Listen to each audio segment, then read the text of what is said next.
Emaztea, izuaren izuz, hiltzatu egiten zen alambre esietan, eta basati horrek sekulako makilakadak ematen zizkien handik askazitezen.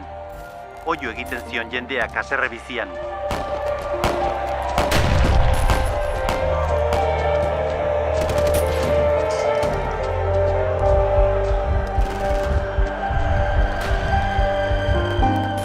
Gizakiak biztien kategoriara egin zuen behera.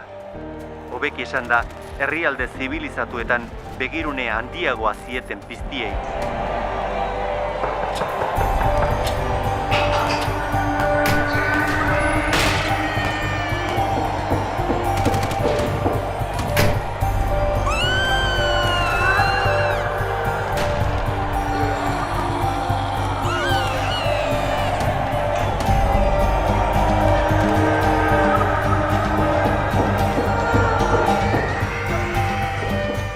Nazionalitate guztiak zebiltzan erbesteratuen multzo horretan, etsai beraren gandik iesi.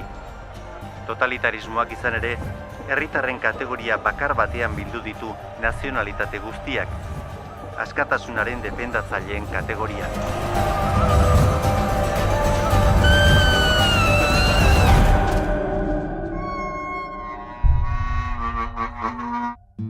Emigrantea behartsua da beti.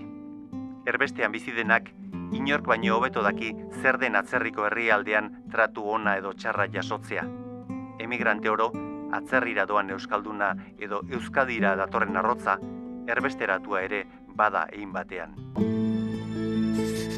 Agirre, lehen lehendakaria, gure izaeraren ispilu.